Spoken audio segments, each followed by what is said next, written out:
Hello everyone, एक नई series में आप सभी का स्वागत है। यहाँ पर हम UGC net, assistant professor, PGT and teaching plus competition से रिलेटेड जितने भी एग्ज़ाम हैं, टीचिंग प्लस कॉम्पिटिटिव एग्ज़ाम्स, उनके लिए ज्योग्राफी का जो महत्व है उसी को ध्यान में रखते हुए हमने यहाँ पर ज्योग्राफी की एमसीक्यू सीरीज़ स्टार्ट की है। यहाँ पर हम ज्योग्राफी के 1000+ क्वेश्चंस देखेंगे। 1000+ भी हो सकते हैं, 2000+ भी हो सकते हैं, 3000+ भी हो सकते हैं। जब तक ये सीरीज़ चलेगी तब तक हम इस सीरीज़ को चलाते रहेंगे। यहाँ पर पहला हमारा जो टॉपिक है जियोमॉर्फोलॉजी से रिलेटेड है, भू आकृति विज्ञान।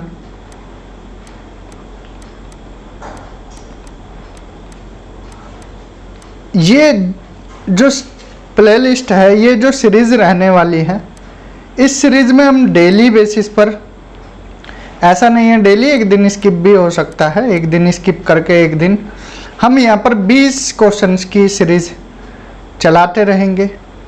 स्टार्टिंग जियोमॉर्फोलॉजी से करेंगे, देन क्लाइमेटोलॉजी स्टार्ट करेंगे, इसके बाद ओशियनोग्राफी। मीन्स इसी क्रम में हम आगे बढ़ते हुए इस सीरीज़ को ले जाएंगे। तो यहाँ पर हम सेट 1 की बात करते हैं। पहला क्वेश्चन है जियोमॉर्फोलॉजी से related, who was the father of geomorphology. लेकिन यहाँ पर हमने पूछा है ग्रैंड फादर ऑफ जियोमॉर्फोलॉजी। अगर फादर की बात करें तो WM डेविस का नाम आता है फादर ऑफ जियोमॉर्फोलॉजी में, क्योंकि WM डेविस ही वो व्यक्ति हैं जिन्होंने साइक्लिक नेचर की बात की है। Structure, process and time. आपने इरोजन साइकिल पढ़ा होगा WM डेविस का। विलियम मॉरिस डेविस कहाँ के रहने वाले थे? USA के। लेकिन उनसे पहले एक व्यक्ति और आए जिन्होंने साइक्लिक नेचर की बात की, और वो कौन थे? इसीलिए उनको ग्रैंड फादर बोला गया है जियोमॉर्फोलॉजी का। तो करेक्ट आंसर ऑप्शन सी होगा, जेम्स हटन। जेम्स हटन वो व्यक्ति हैं जिन्होंने सबसे पहले किसकी बात की है? साइक्लिक नेचर की, साइक्लिक नेचर ऑफ इरोजन की बात की है। जेम्स हटन ने किसके कॉन्ट्राडिक्ट में, ये मीन्स किस थ्योरी को रिजेक्ट करने के लिए ये बोला था? देखिए, कैटास्ट्रोफिज्म, इसमें क्या था? बोला गया था, ये जो स्कूल है ये बिलीव करता था किस पर?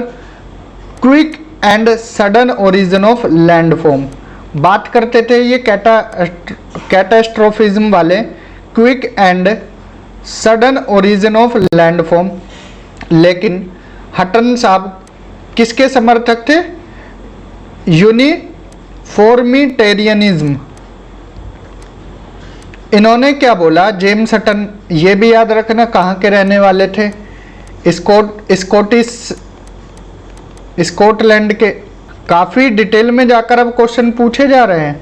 आप RPSC का पेपर उठाकर देख लीजिए, वहाँ पर तोते उड़ जाएंगे। स्टेटमेंट से सीधा क्वेश्चन पूछा है, स्टेटमेंट से, बुक से, इवन डिफाइन तक पूछ ली है, डेफिनेशंस तक पूछा गया है।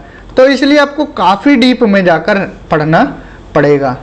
जेम्स हटन ने किसकी बात की है? Cyclic nature of earth history की। इन्होंने बोला है present is the key to the past. इसके साथ साथ बोला है the geological process which are operating today also have operated in the past but may be with different intensity.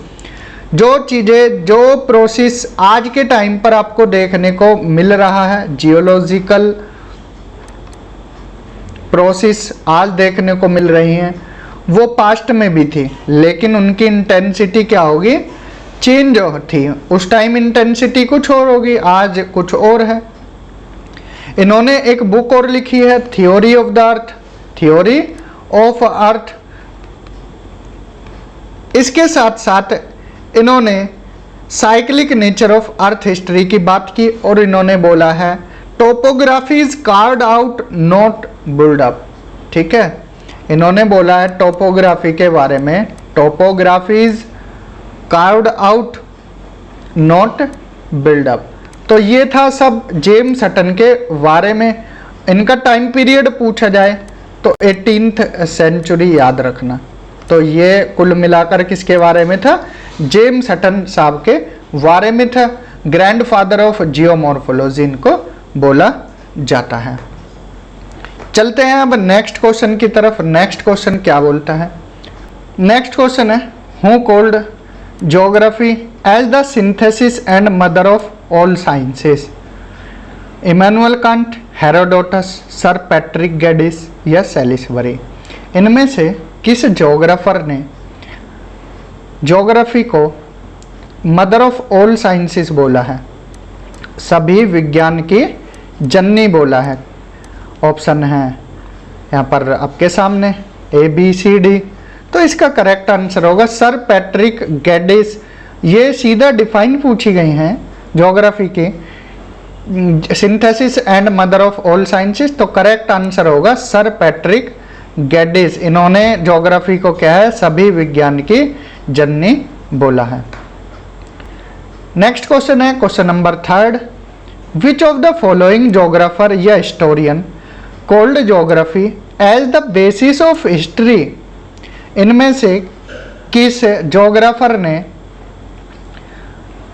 Geography को, भूगोल को इतिहास का आधार बताया, बेसिस बोला है? इन्होंने बोला है कि जो आपका भूगोल है, भूगोल वो क्या है? भूगोल आधार है किसका? इतिहास का। कैसे बताया? ठीक है, जो इतिहास की चीज़ें हैं वो रिलेटेड हैं ज्योग्राफी से। ठीक है, जैसे सभ्यताएं हैं, सिविलाइजेशंस हैं, जैसे आप इंडस वैली सिविलाइजेशन पढ़ते हो, सिविलाइजेशन जैसे IVC है, आप इसको पढ़ते हो, पहले इसकी लोकेशन देखते हो। ठीक है, लोकेशन देखोगे कहाँ से कहाँ तक फैली हुई है, वेस्ट में किधर फैली हुई है, सुतकांगेडोर, ईस्ट में आलमगीरपुर, साउथ में दायमाबाद, ठीक है, और नॉर्थ में मांडा। इस तरह से पढ़ते हो ना कि ये इसकी क्या हो गई, इसका एरिया हो गया एक तरह से। और एरिया किस में पढ़ा जाता है? लोकेशन किस में पढ़ी जाती है? भूगोल में। देन फिर इसके बाद और चीज़ें देखोगे कि यहाँ पर रहना सहना कैसा था, लोग क्या कल्चर फॉलो करते थे, ये सब किससे रिलेटेड है? भूगोल, ज्योग्राफी से रिलेटेड है। इसीलिए इन ज्योग्राफर ने, अब किन ज्योग्राफर ने, वो नाम आपको बताना है। तो इसका करेक्ट आंसर होगा ऑप्शन बी, इमैनुअल कांट। इन्होंने क्या बोला है? ज्योग्राफी को बेस बताया, किसका? हिस्ट्री का। क्लियर? नेक्स्ट क्वेश्चन है, all history must be treated geographically. ठीक है, लाइन ध्यान से पढ़ना है। All history must be treated geographically and all geography must be treated historically. This statement was given by. कुल मिलाकर बात इतनी है कि ये जो ज्योग्राफर या हिस्टोरियन हैं, इन्होंने क्या है, ज्योग्राफी और हिस्ट्री को बोला है एक दूसरे पर क्या है, ये इंटरडिपेंडेंट हैं। ठीक है, इंटरडिपेंडेंट हैं। इसीलिए all history must be treated geographically and all geography must be treated historically. ये स्टेटमेंट दी गई है हेरोडोटस के द्वारा। जब हम ज्योग्राफिकल थॉट डिटेल में पढ़े थे, वहाँ पर हमने सारी चीज़ें डिस्कस कराई थी। ज्योग्राफिकल थॉट में एक एक ज्योग्राफर हमने वहाँ पर डिटेल में कराया था। वो प्ले लिस्ट आप जाकर देख सकते हो। प्लस हमने क्वेश्चंस भी कराए थे उधर भी, MCQs, प्रीवियस ईयर क्वेश्चंस भी कराए थे। लेकिन ये सीरीज स्टार्टिंग से लेकर एंड तक ही खत्म होगी। नेक्स्ट क्वेश्चन है, landform is an outcome of structure, process and time this statement was given by. Class के स्टार्टिंग में ही हमने बोला था कि फादर ऑफ जियोमॉर्फोलॉजी कौन है, नाम बताया था WM डेविस।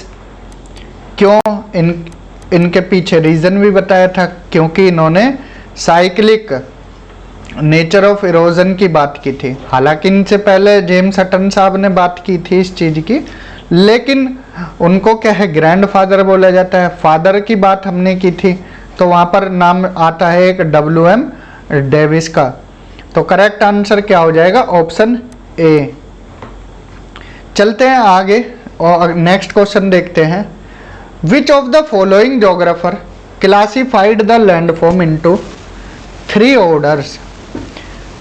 किन जोग्राफर ने जो लैंडफॉर्म है स्थलाकृति है, स्थलाकृति, इनको 3 ऑर्डर्स में डिवाइड किया था।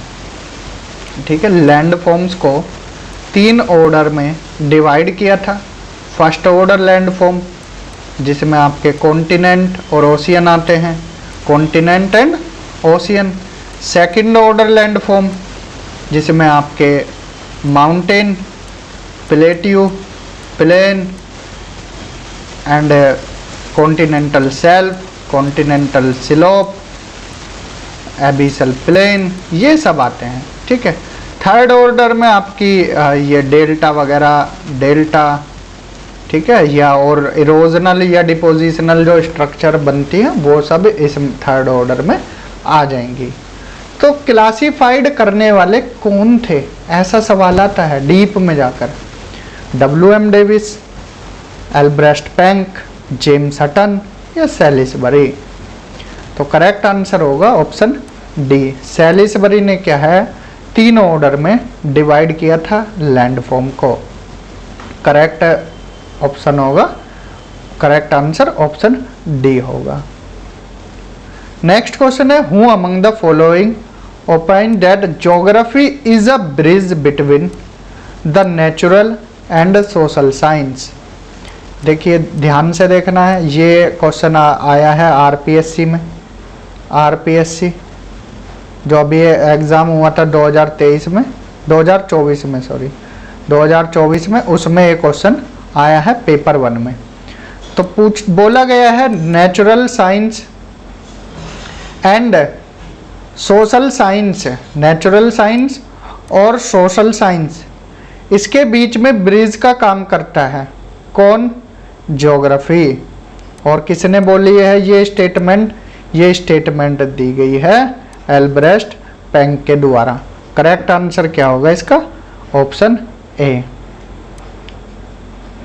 ठीक है, नेचुरल साइंस में आपका जैसे समझाने के पर्पज से आपका आ गया बॉटनी आ गया, ठीक है, या बायोलॉजी आ गया, तो ये रिलेटेड है, ठीक है, किससे, सोशल साइंस से भी।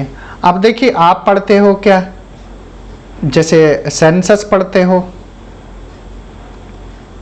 इसके साथ साथ ह्यूमन ज्योग्राफी में बाकी अदर चीज़ें पढ़ते हो, वो भी क्या है, बायोलॉजी में आप पढ़ते हो क्या, प्लांट्स के बारे में, प्लांट्स, एनिमल्स, और इधर भी पढ़ते हो आप क्या, क्लाइमेट के टाइप्स पढ़ते हो, वेजिटेशन के टाइप। जब वेजिटेशन के टाइप पढ़ते हो या वाइल्ड लाइफ पढ़ते हो तो ये चीज़ें रिलेट किससे हो जाती है, बायोलॉजी से भी हो जाती है। तो इसलिए क्या है, ज्योग्राफी को एक ब्रिज की तरह बताया है, किन्होंने बताया, एल्ब्रेस्ट पेंक ने। तो करेक्ट आंसर ऑप्शन ए हो जाएगा। नेक्स्ट क्वेश्चन है, डायरेक्ट क्वेश्चन है, science of soil is known as botany, zoology, pedology या जियोलॉजी। तो करेक्ट आंसर होगा ऑप्शन सी। साइंस की स्टडी को क्या बोलते हैं, पेडोलॉजी बोलते हैं, या मृदा विज्ञान को क्या बोलते हैं, पेडोलॉजी। नेक्स्ट क्वेश्चन है, विच of the following branch is not a part of physical geography. इनमें से कौन सी ब्रांच, कौन सी शाखा फिजिकल ज्योग्राफी की शाखा नहीं है। जियोमॉर्फोलॉजी है, क्लाइमेटोलॉजी है, ओशियनोग्राफी है, अगर ओशियनोग्राफी आए तो ओशियनोग्राफी, यस, एंड बायोजियोग्राफी, ये चारों किस में आती है? फिजिकल ज्योग्राफी में आती हैं। जो एंथ्रोपोजियोग्राफी होती है वो आती है किस में? आपकी ह्यूमन ज्योग्राफी में। वो किस में आती है? ह्यूमन ज्योग्राफी में। करेक्ट आंसर होगा ऑप्शन सी। नेक्स्ट क्वेश्चन है, who defined geomorphology as the systematic description and analysis of landscape and the processes that change them. Geomorphology की ये डिफाइन किसने दी है? ठीक है, डिफाइन से क्वेश्चन पूछे जाते हैं, पूछे गए हैं कि जियोमॉर्फोलॉजी को सिस्टमैटिक डिस्क्रिप्शन और लैंडस्केप का एनालिसिस और प्रोसेस जो उसको चेंज करती हैं उसको बोलते हैं जियोमॉर्फोलॉजी, भू आकृति विज्ञान। ये डिफाइन किसके द्वारा दी गई है? ऑप्शन ए है जियोर्गी और एम मोरिसावा या सैलिसबरी या अल ब्लूम। तो इसका करेक्ट आंसर होगा Al Bloom is the correct answer. Option D इसका करेक्ट आंसर है, अल ब्लूम ने ये डिफाइन दी है। ये अच्छा क्वेश्चन है, यहाँ पर 80% स्टूडेंट क्या है इसको गलत ही लगाएंगे। Rift valley is the part of, rift valley इनमें से किसका पार्ट है? First order landform, second order या थर्ड ऑर्डर या नन? फर्स्ट ऑर्डर में हमने बताया क्या आते हैं? आपके कॉन्टिनेंट और ओशियन आते हैं। ठीक है, इसके अलावा कुछ नहीं आता है, कॉन्टिनेंट एंड ओशियन। सिंपल याद रखना है, यहाँ तो आप गलती नहीं करोगे, गलती होगी आपकी ऑप्शन बी और सी में। कुछ लोग इसको बी लगाएंगे, कुछ लोग इसको सी लगाएंगे। अब ध्यान से सुनना, सेकंड ऑर्डर में हमने क्या बताया है, क्या क्या आते हैं? माउंटेन आते हैं, प्लेट्यू आते हैं, प्लेन आते हैं, इसके साथ साथ रिफ्ट वैली भी आता है। तो ध्यान रखना है, रिफ्ट वैली किस में आएगा? सेकंड ऑर्डर लैंडफॉर्म में। तो करेक्ट आंसर हो जाएगा ऑप्शन बी। नेक्स्ट क्वेश्चन है, विच of the following landform is an example of erosional landform? इनमें से कौन सी स्थलाकृति इरोजनल लैंडफॉर्म का उदाहरण है? अच्छा क्वेश्चन है। ऑप्शन है सी बीचेस, सैंड ड्यून्स, सी क्लिफ्स या एस्कर। अब देखिए, ध्यान से सुनना है, इरोजनल लैंडफॉर्म, इरोजनल, और देखिए एक क्वेश्चन और है इसी की तर्ज पर है, ये डिपोजिशनल से रिलेटेड है। इरोजनल में क्या होता है? कटाव होता है। मान लीजिए कोई स्थलाकृति है, ये मान लीजिए स्थलाकृति है कोई, हवा से, पानी से, ग्लेशियर से कोई कटाव हुआ, यहाँ का मटेरियल उठ के दूसरी जगह चला गया।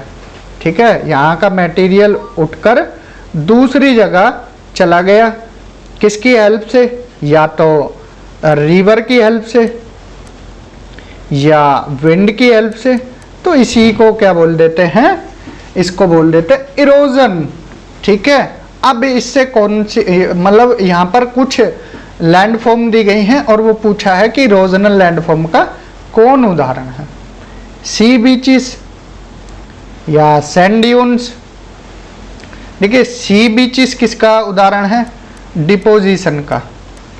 रेत आता है, जो रेत या सेडिमेंट आते हैं पानी के द्वारा, लहरें आती हैं वो जमा कर देती हैं, तो क्या है? सी बीच का निर्माण होता है।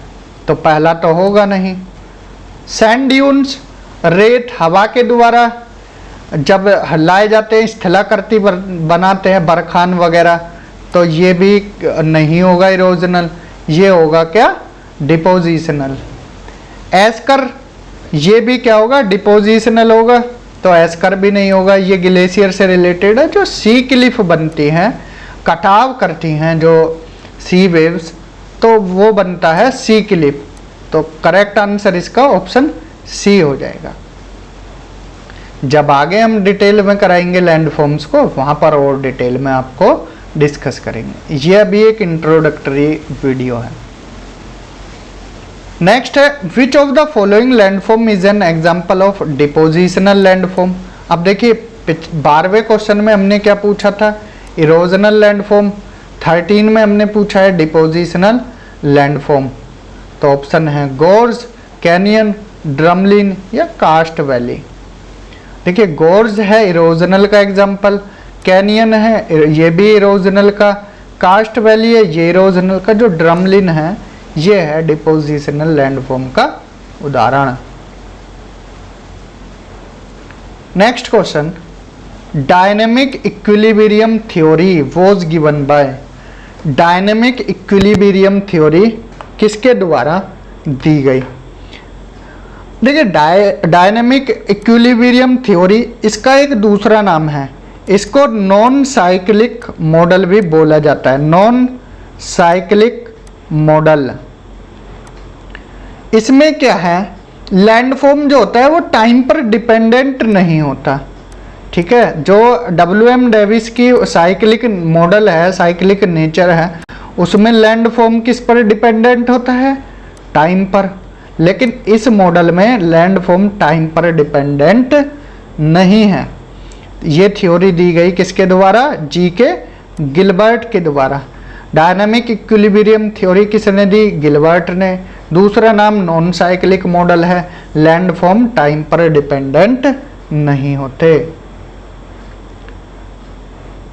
ठीक है, landforms are time independent. Next question है क्वेश्चन नंबर 15, RPSC 2023 में ये पूछा गया है। यहाँ पर सीधा क्वेश्चन है, the famous geomorphological equation capital F is equal to small f PM/dt was proposed by. ये इक्वेशन किसने दी, अल्बलूम, RS मॉर्गन, ग्रेगरी या वोल्डरिज। अब देखिए यहाँ पर जो कैपिटल F है, कैपिटल F किसको डिनोट करता है, लैंडफॉर्म को। इसके साथ जो M है, ये वाला M किसको डिनोट कर रहा है, देखिए P जो डिनोट कर रहा है, P किसको डिनोट कर रहा है, फंक्शन को, ठीक है, जो प्रोसेस हो रही है, प्रोसेस उसको डिनोट कर रहा है। और जो M है, M डिनोट कर रहा है किसको, स्ट्रक्चर को। और dt कर रहा है टाइम को, ठीक है, चेंज ओवर टाइम। तो लैंडफॉर्म है स्ट्रक्चर, प्रोसेस एंड टाइम पर डिपेंडेंट, ठीक है, ध्यान रखना है। Capital F is equal to small f PM/dt, ये इक्वेशन किसके द्वारा दी गई? ये क्वेश्चन अच्छा था, KJ ग्रेगरी के द्वारा ये इक्वेशन दी गई थी। ऑप्शन सी इसका करेक्ट आंसर है। नेक्स्ट क्वेश्चन है, cyclic nature of earth history was postulated by. Simple question है, ग्रैंडफादर हमने बताए थे, ग्रैंडफादर स्टार्टिंग में पहला क्वेश्चन, तो सिंपल, वहाँ पर cyclic nature of earth history भी बताया था। जेम्स हटन करेक्ट आंसर है। बुक का नाम बताइए, अभी भूले तो नहीं, अभी पीछे ही बताया, बुक का नाम बताना है, कमेंट बॉक्स में बताइए, बैक नहीं होना है, कमेंट बॉक्स में अभी बताइए कि बुक कौन सी थी जेम्स हटन की।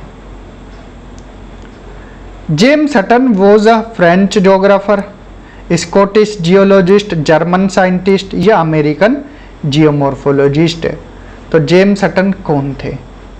इस तरह के क्वेश्चन PGT वगैरह में डायरेक्ट पूछ लिए जाते हैं।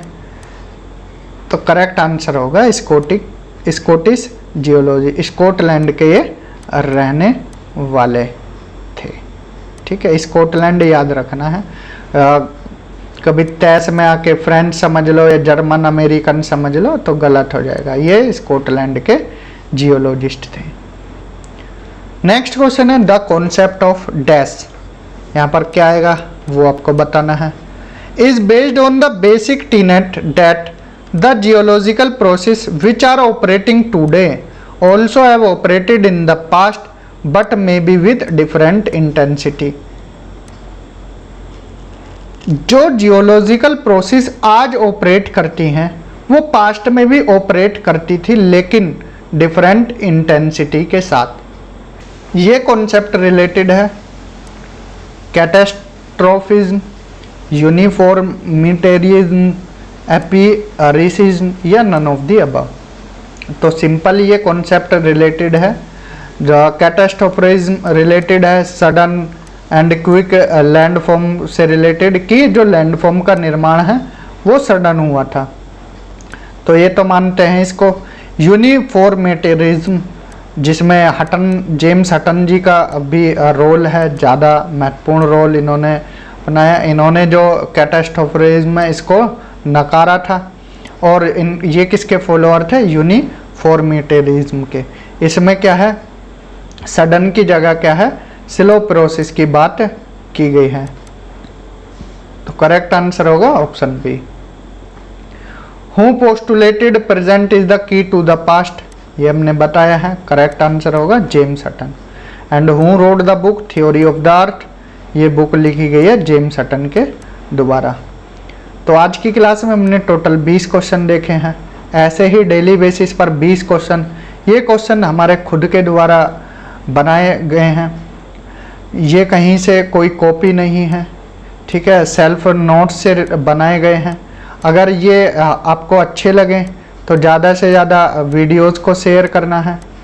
अगर इस नोट्स की पीडीएफ चाहिए तो आप हमारा टेलीग्राम ग्रुप ज्वाइन कर सकते हैं, या आप इस नंबर पर व्हाट्सएप कर सकते हैं, वहाँ पर आपको पीडीएफ अवेलेबल करा दी जाएगी। लेकिन इन पीडीएफ को बनाने में काफ़ी टाइम लगा है, तो इन पीडीएफ के लिए एक मिनिमल चार्ज भी रखा जाएगा। ये पीडीएफ फ्री ऑफ कॉस्ट नहीं रहेगी, ठीक है, तो आप इनको क्या है परचेज कर सकते हैं। तो इस वीडियो में इतना ही। रिवीजन करते रहें। असिस्टेंट प्रोफेसर उत्तर प्रदेश की डेट कभी भी आ सकती है, तो उसके लिए अच्छे से तैयारी करें।